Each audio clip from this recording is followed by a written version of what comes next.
یا کہہ لیں کہ دن کو آنے والی ہے، نہر کہتے ہیں دن کا ٹائم. تو یہ ان مثالوں میں کیا پتا چلا ہمیں کہ ابراہیم، الاستاذ اور کتار جو ہیں یہ مبتدا ہیں. یہ اصل میں جملہ اسمیہ ہے نا سارے، اس میں وہ فعل کا عنصر نہیں ہے. ابراہیم و راجع مسان، الاستاذ و مسافر صباحن، الکتار و قادم نہارن. تو یہ سارے جملہ اسمیہ ہیں. تو اس میں یعنی مبتدا اور خبر ہے. تو ابراہیم یہاں پہ اور یہاں پہ الاستاذ اور یہاں پہ الکتار، یہ کیا ہیں؟ یہ مبتدا ہیں اور مرفوع ہیں. یعنی مبتدا آپ کو پتہ ہے، ہم پڑھ چکے ہیں مبتدا مرفوع ہوتا ہے اور خبر بھی مرفوع ہوتی ہے. تو لیکن جو آگے آ رہا ہے نا ظرف زمان، وہ ہوگا منصوب. جیسے یہاں پہ مسان ہے، یہاں پہ صباحن ہے اور یہاں پہ نہارن ہے. ٹھیک ہے جی، اس کی تفصیل تھوڑی ابھی آگے اور ہے.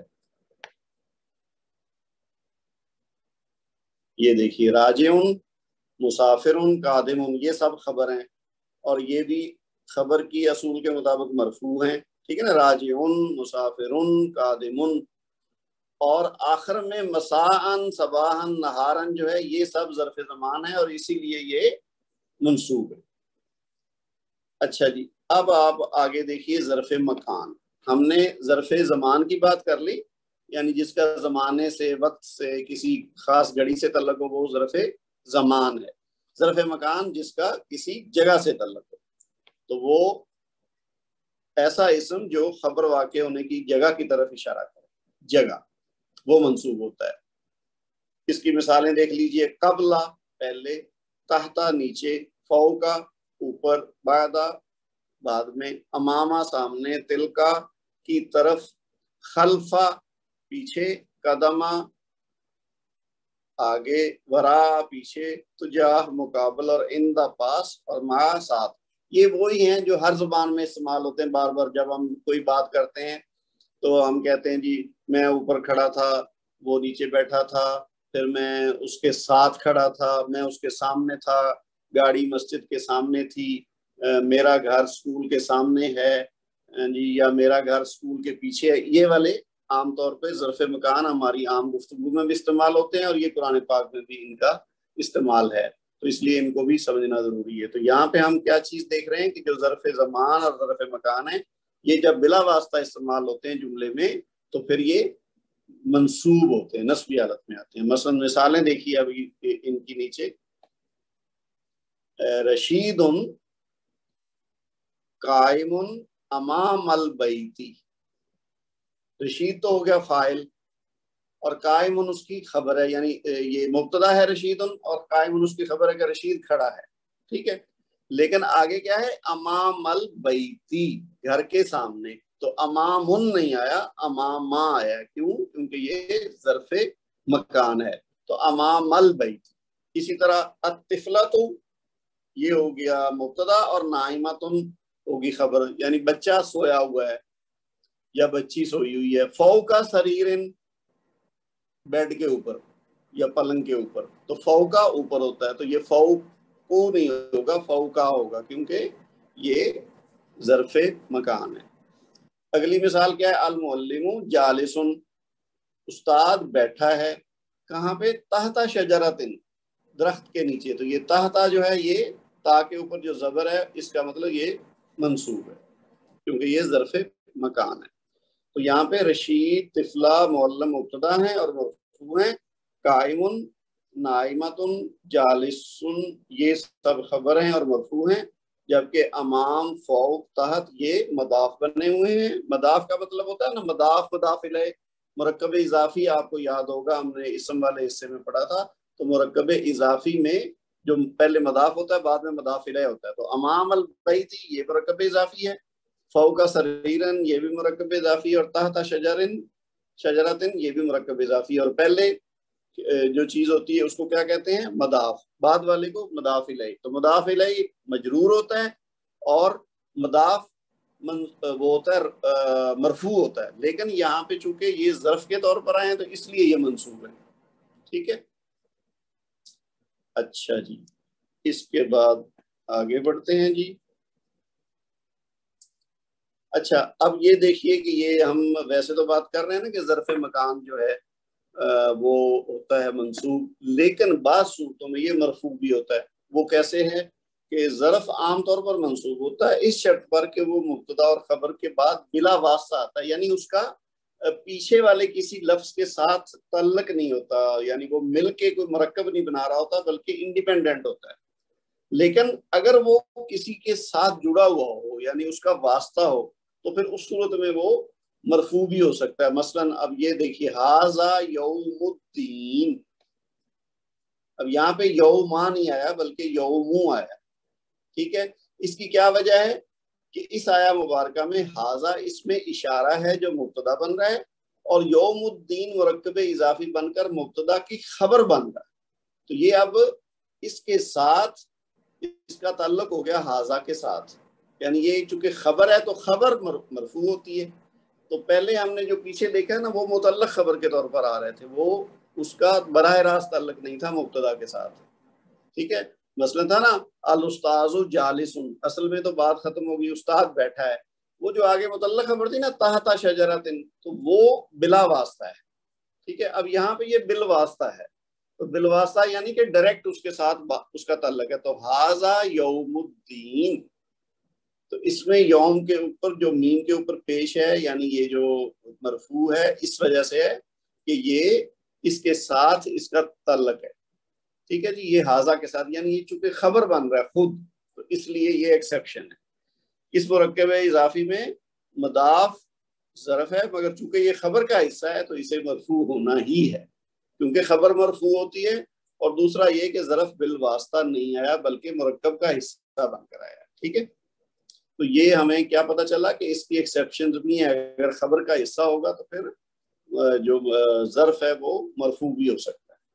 اس کے بعد تیسری اس کی شکل کیا ہو سکتی ہے کہ ظرف مجرور بھی ہوتا ہے۔ وہ کیسے؟ اگر ظرف سے پہلے حرف جار آ جائے، یہ تو ایک مسلمہ اصول ہے نا، ہم پڑھ چکے ہیں کہ جب بھی حرف جار آئے گا کسی اسم سے پہلے تو اس اسم کو مجرور کر دے گا، وہ چاہے پہلے مرفوع ہو چاہے وہ منصوب ہو، لیکن جو ہی اس کے ساتھ جڑے گا کوئی حرف جار تو وہ اس اسم کو جری حالت میں لے جائے گا، تو وہ چاہے وہ پھر ظرف ہو تو وہ اس کو مجرور کر دے گا۔ مثلا یہ مثالیں دیکھیے، انا علیک اللعنۃ الی یوم الدین، بے شک تجھ پر روز جزا تک لعنت ہے، ٹھیک ہے، یہ شیطان کو کہا جا رہا ہے۔ تو یہ جو یوم الدین یہاں یوم الدین تھا، یہاں یوم الدین ہے، الفاظ وہی ہیں، ان کا معنی بھی وہی ہے، لیکن وہاں میم کے اوپر پیش ہے، یہاں میم کے نیچے زیر ہے، کیوں؟ یہاں پہ یہ الا جو آیا ہے نا اس نے ایکچولی یوموں کو یومی کر دیا ہے، تو جب بھی کوئی حرف جار آتا ہے تو وہ آگے والے اپنے اسم کو مجرور کر دیتا ہے۔ یہ ہم پہلے بہت زیادہ پریکٹس اس کی کر چکے ہیں اسم والے حصے میں۔ اسی طرح وَيَأْتِيهِ الْمَوْتُ مِنْ كُلِّ مَكَانٍ، اب یہ جو کلی ہے نا اور مکان، یہ کیوں مجرور ہے؟ یہ من کی وجہ سے، اصل میں من نہ ہوتا تو پھر کلو مکان ہوتا، تو یہ جو کلی ہے یہ من کی وجہ سے ہوگا، ٹھیک ہے جی۔ تو یہاں الا حرف جار ہے اور یہاں من حرف جار ہے، تو اس نے ایکچولی اس کو مجرور کر دیا ہے۔ تو ہم نے کیا سیکھا کہ ظرف مکان ہو یا ظرف زمان ہو، وہ اگر بلا واسطہ ہوں کسی جملے میں، ان کو متعلق خبر جیسے ہوتا ہے اس طرح آئیں، تو پھر ویسے تو نارملی وہ منصوب ہوں گے، لیکن جو ایکسیپشنز ہیں وہ کیا ہیں کہ اگر وہ خبر کا حصہ ہو ظرف مکان تو پھر وہ مرفوع ہوگا، اور اسی طرح اگر اس سے پہلے حرف جار ہو تو پھر وہ مجرور ہوگا۔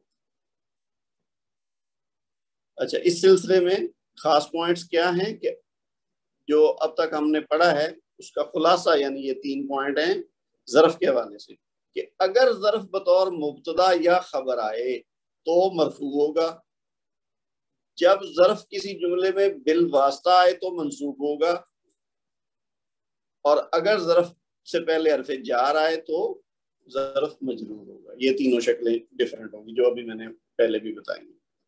اب یہ 2 چیزیں ہم نے کر لی ہیں، منصوبات ٹوٹل ہم نے 6 پڑھنے ہیں، جن میں سے 2 ہو گئے، 2 آج کے لیسن میں ہم اور پڑھیں گے۔ وہ کیا کیا ہیں؟ تیسرا منصوب کیا ہے جی؟ مفعول لہو، اور اس کو مفعول لاجلہ ہی بھی کہتے ہیں، لأجلہ، یہ جیم کے بعد جو حمزہ ہے نا یہ صحیح نہیں ہے، اس کو نکال دیں، یہ ہے لأجلہ۔ اب مفعول لہو یعنی ایسا مفعول جو کسی سبب سے آیا ہو، لأجلہ کا مطلب یہ کہ اس کی جو وجہ بیان کرے، یعنی جملے کے اندر جو بات کہی جا رہی ہے اس کی وجہ یا اس کا سبب جو بیان کرے گا نا، وہ مفعول لہو بھی کہلاتا ہے عام طور پر، اور اس کو بعض لوگ مفعول لاجلہ ہی بھی کہتے ہیں۔ تو یہ تیسرا منصوب ہے۔ اچھا، یہ مفعول ایسا اس میں نکرہ ہے جو فعل کے ہونے کا سبب اور غرض بیان کرتا ہے اور جملہ میں بلا واسطہ آتا ہے۔ مثال دیکھیے، اکلتو الطعام ہنیئن مریئن۔ اکلتو تو ہو گیا فعل کہ میں نے کھایا، ٹھیک ہے نا، فعلتو، ذہبتو، کتبتو، اکلتو، میں نے کھایا، یہ واحد متکلم کی بات ہوگی۔ کیا کھایا؟ الطعام، کھانا۔ تو یہ الطعام میم کے اوپر زبر ہے نا، کیونکہ یہ مفعول بہ ہے، یہاں پہ مفعول بہ وہ جو ہم نے پہلا منصوب پڑھا ہے۔ تو اکلتو الطعام، میں نے کھانا کھایا۔ ویسے تو جملہ یہاں تک پورا ہو گیا، لیکن یہ جو ہنیئن مریئن ہے، یہ یعنی مزے لے لے کر، خوشی سے، تو یہ جو اس کا سبب بیان ہو رہا ہے نا، تو اس لیے یہ بھی اس کی حالت جو ہے نا وہ نصبی ہے، ٹھیک ہے۔ تو یہ مفعول لہو ہے۔ اور مثالیں آگے دیکھتے ہیں۔ قمتو امام الاستاذ مؤدبا، قمتو کا مطلب میں کھڑا ہوا، یہ وہی جیسے اکلتو تھا نا، اسی طرح قمتو امام الاستاذ۔ یہ اب امامہ کیا ہے؟ یہ وہ ہے جو ہم نے پچھلا دو نمبر پہ منصوب پڑھا ہے نا، وہ ہے، یہ ہے ظرف مکان، امامہ، اس لیے میم کے اوپر زبر آیا۔ تو الاستاذی، یہ چونکہ امامہ ہے مضاف اور الاستاذ ہے مضاف الیہ، تو اس لیے یہ مجرور آیا، مرکب اضافی بن گیا نا یہ والا حصہ، امام الاستاذی، استاد کے سامنے۔ قمتو امام الاستاذ، میں کھڑا ہوا استاد کے سامنے، مؤدباً، یہ اس کی وجہ بیان ہو رہی ہے کہ میں استاد کے سامنے کیوں کھڑا ہوا، احترام میں، ادب میں۔ تو یہ جو مؤدباً ہے نا، یہ با کے اوپر جو دو پیش ہیں، دو یعنی زبر ہیں جو پیش نہیں ہے، اصل میں کیا تھا؟ مؤدبن، جو بنیادی طور پر لفظ تو ہے نا مؤدبن، تو مؤدبن سے مؤدباً جو ہوا ہے اس کی وجہ یہی ہے کہ یہ مفعول لہو ہے۔ پھر اگلی مثال دیکھیے، فاطمہ تو جالستن، یہ اب مبتدا ہوا، یہ خبر ہوگی، فاطمہ بیٹھی ہے، کیوں بیٹھی ہے؟ حیا کے سبب، ٹھیک ہے، وہ یعنی بیٹھی ہے، اس کا سبب کیا ہے؟ حیا کی وجہ سے، شرم کی وجہ سے وہ بیٹھی ہوئی ہے۔ تو یہ حیا ان جو منصوب ہے وہ اس لیے کہ یہ مفعول لہو ہے۔ اچھا، قرآن پاک سے مثالیں ہیں، یدعون ربہم خوفا و طمعا، یدعون یعنی دعا کرنا، ہم کہتے ہیں نا دعا، یہ وہی فعل ہے، یدعون یہ فعل ہو گیا، وہ دعا کرتے ہیں، وہ پکارتے ہیں، ربہم اپنے رب کو۔ تو ربہ آپ دیکھ لیجئے، بنیادی طور پر اگر اصل شکل دیکھی جائے تو ہونا چاہیے ربہم، ان کا رب، لیکن ربہم کیوں ہے؟ کیونکہ یہ مفعول ہے، اللہ تعالیٰ سے مانگا جا رہا ہے، یعنی وہ اپنے رب سے دعا کرتے ہیں، کیا کرتے ہیں؟ خوفاً و طمعاً، یہ یعنی خوف اور یعنی امید کہہ لیں، تمام اردو میں بھی استعمال کرتے ہیں، ویسے تو وہ لالچ کے معنوں میں ہوتا ہے، لیکن یہاں یعنی امید کے معنوں میں ہے۔ تو وہ کس سبب سے دعا مانگتے ہیں، اللہ تعالیٰ کو پکارتے ہیں؟ خوف کی وجہ سے اور امید کی وجہ سے۔ تو یہ جو خوفاً اور طمعاً، یہ دونوں منصوب ہیں، اس لیے کہ یہ اس فعل کا سبب بیان کر رہے ہیں، یعنی مفعول لہو ہے، ٹھیک ہے جی۔ اچھا، آگے کیا ہے جی؟ اعینہم تفیض من الدم حزنا، ان کی آنکھوں سے آنسو رواں تھے رنج کے سبب۔ تو یہاں جو ہے نا، اعینہم تفیض من الدم، یہ اعینہم تو ہو گیا مبتدا، ان کی آنکھیں، اور تفیض من الدم یہ ہوگی خبر، اور حزنا مفعول لہو، ان کی آنکھیں رواں تھیں آنسوؤں سے، کس وجہ سے؟ رنج کے سبب، حزن کہتے ہیں رنج، دکھ کی وجہ سے۔ تو یہ حزنن منصوب اس لیے کہ یہ اس فعل کا سبب بیان ہو رہا ہے اس میں، اس لیے یہ مفعول لہو یا مفعول لاجلہ۔ تو یہ ہو گیا 3 منصوب۔ اب چوتھا منصوب کیا ہے؟ مفعول مطلق۔ اس کو مفعول مطلق عام طور پر کہتے ہیں اور مفعول مصدر بھی کہتے ہیں، تو عام نام اس کا مفعول مطلق ہی۔ تو مفعول مطلق وہ منصوب ہے، اور یہ اس میں نکرہ کی شکل میں ہوتا ہے، جو خبر کی تاکید کے لیے استعمال ہوتا ہے۔ اچھا، تاکید کی بات ہم کئی دفعہ کر چکے ہیں، جیسے جملہ اسمیہ میں تاکید پیدا کرنے کے لیے ہم کچھ الفاظ استعمال کرتے ہیں اضافی۔ ابھی ہم نے ریسنٹلی جملہ جو فعلیہ ہو اور ہو وہ مدارے کی شکل میں، تو اس میں ہم نے تاکید پیدا کرنے کے لیے طریقہ سیکھا کہ کیا کیا اس میں تبدیلی لائیں تو اس میں تاکید پیدا ہوتی ہے۔ تو اب یہ جو مفعول ہوگا اس میں تاکید پیدا کرنے کے لیے اگر آگے اس میں نکرہ آئے تو وہ کیا ہوتا ہے؟ منصوب ہوتا ہے، نصبی حالت میں ہوتا ہے۔ اچھا، یہ ایک تو ہے نا اس میں تاکید پیدا کرنا، اور بعض اوقات یہ اس کی حالت بھی بیان کر رہا ہوتا ہے تو پھر بھی مفعول مطلق ہی ہوگا، اور بعض اوقات تعداد کو ظاہر کر رہا ہوتا ہے کہ وہ عمل کتنی بار ہو رہا ہے، ایک بار ہو رہا ہے یا زیادہ بار ہو رہا ہے، تو وہ جو تعداد بیان کرنے کے لیے اسم استعمال ہوتا ہے وہ بھی مفعول مطلق ہی کہلاتا ہے۔ اور یہ ان تینوں میں سے کسی بھی وجہ سے آئے وہ ہوگا منصوب۔ اصل بات تو یہ ہے کہ یہ منصوب ہوگا مفعول۔ مثال کے طور پر الخادم خائف، ملازم خوف زدہ ہے، ڈرا ہوا ہے۔ کیوں؟ خوفن۔ اب یہ جو خوفن ہے نا، اچھا عام طور پر جو مفعول مطلق ہے یہ 99% جو فعل ہوگا نا اسی میں سے لفظ جو اسی یعنی روٹ ورڈ سے ہوگا، تو وہ آپ کو پہچان ایک یہ بھی ہے کہ جیسے ہے نا خائفن کے ساتھ خوفن، اور نیچے دیکھ لیجیے شاربن سے شربتن، تو یعنی اسی جو روٹ ورڈ ہے اسی سے وہ نکلے گا، تو یہ مفعول مطلق ہوگا۔ تو یعنی خوفن جو آخر میں دیا گیا نا، اس کا مطلب یہ تاکید پیدا ہو رہی ہے، اس میں زور پیدا ہو رہا ہے کہ خادم بہت ڈرا ہوا ہے۔